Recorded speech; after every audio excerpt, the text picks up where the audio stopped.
Assalamualaikum warahmatullahi wabarakatuh. Silahkan untuk anak-anak untuk pertemuan kali ini buka buku bahasa Inggrisnya pada halaman 135. Pada halaman 135 nanti kalian disuruh untuk mengisikan kata-kata yang kosong yang ada di dalam kolom sebelah kiri dengan kata-kata yang ada di sebelah kanannya.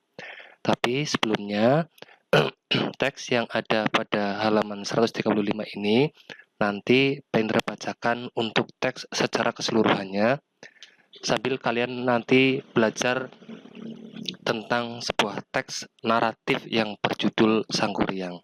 Ya. Sangkuriang. Once upon a time, pada zaman dahulu kala atau pada suatu waktu, in West Java, di Jawa Barat, Indonesia, live a princess named Dayang Sumbi. Ya, jadi hiduplah seorang putri yang bernama Dayang Sumbi. Beautiful, dia cantik, and kind-hearted, dan baik hati. Her hobby was weaving clothes. Ya, hobinya adalah membuat baju atau dulu itu adalah merajut baju.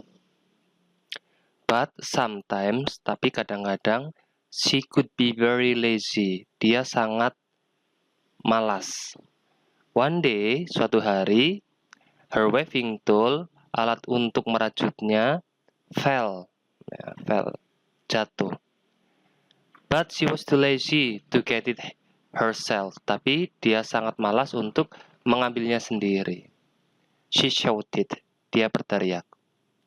Can anybody help me to get my tool? Bisakah seseorang membantu saya mengambilkan alat saya? If you are a female, jika kamu seorang perempuan, I will take you as my sister. Saya akan jadikan kamu saudara perempuan saya. If you are a male, jika kamu seorang laki-laki, I will marry you. Saya akan menikahi kamu. Lanjut ke paragraf 2.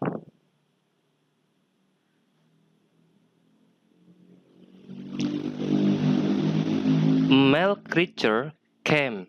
Sebuah makhluk jantan datang.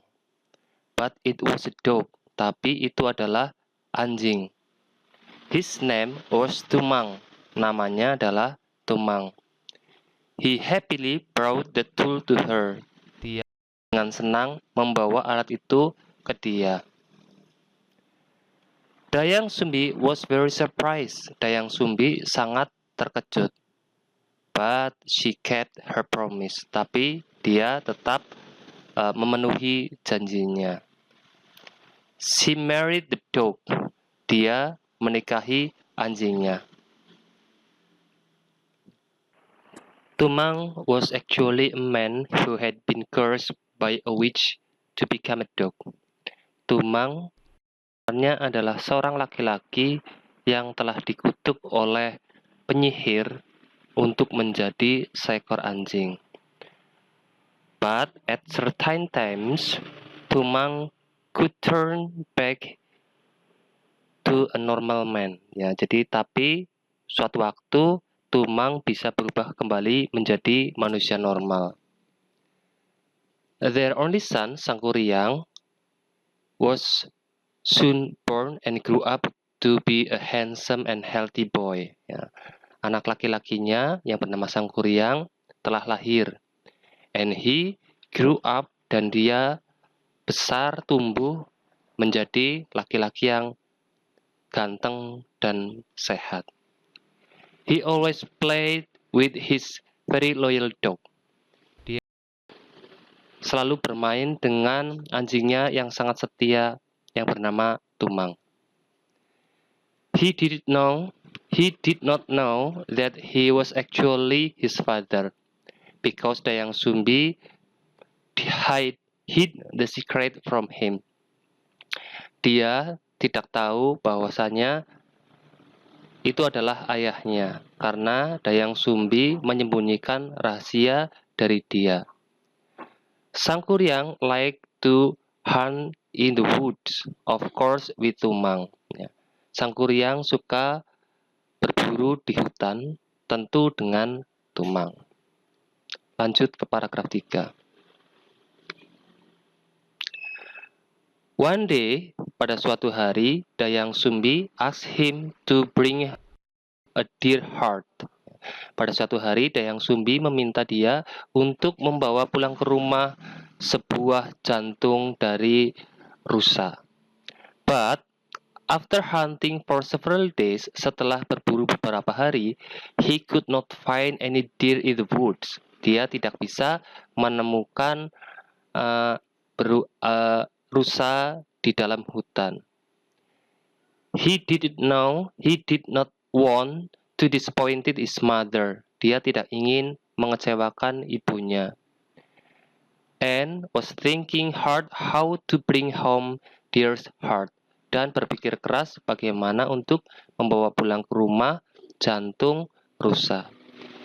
Suddenly, tiba-tiba, he had a very bad idea. Dia mempunyai ide yang sangat. He killed Tumang. Dia membunuh Tumang. Then, he brought his heart home. Kemudian dia membawa pulang hatinya, jantungnya ke rumah. And gave it to Dayang Sumbi. Dan memberikannya kepada Dayang Sumbi.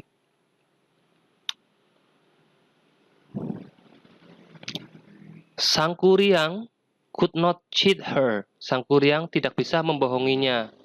She knew it was Tumang's heart. Dia tahu bahwasanya itu adalah jantungnya Tumang. So, jadi, she got very angry and hit Sang Kuryang forehead with a piece of wood and told him to leave. Ya.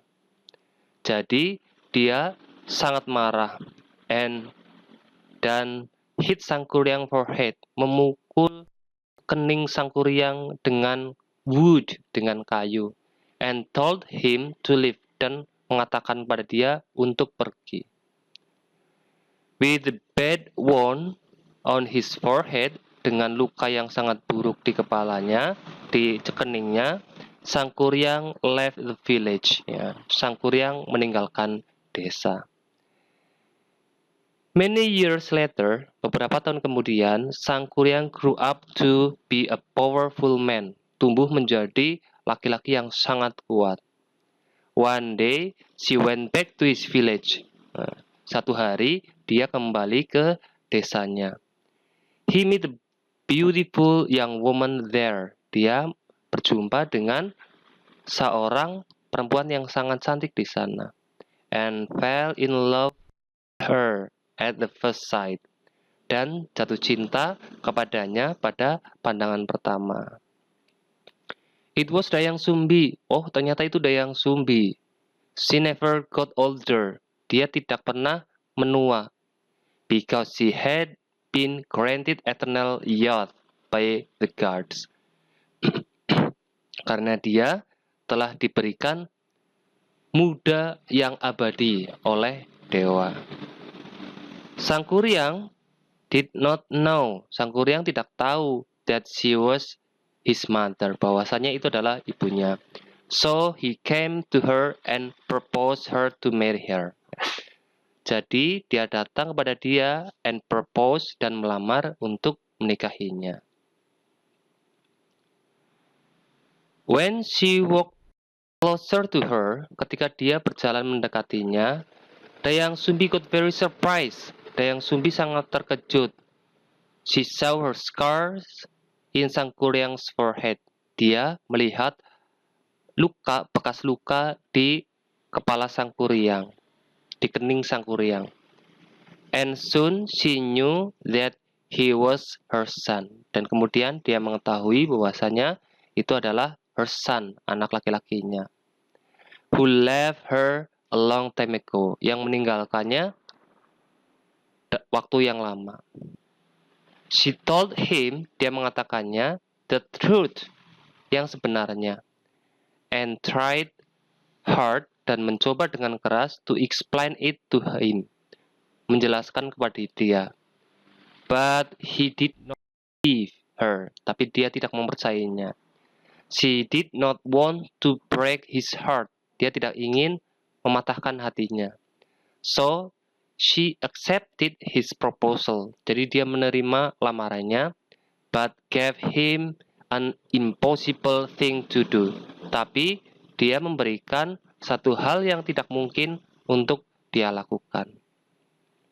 She wanted him, dia menginginkannya, to build a lake, untuk membangun sebuah danau, and a boat in just one night, dan sebuah perahu hanya dalam satu malam.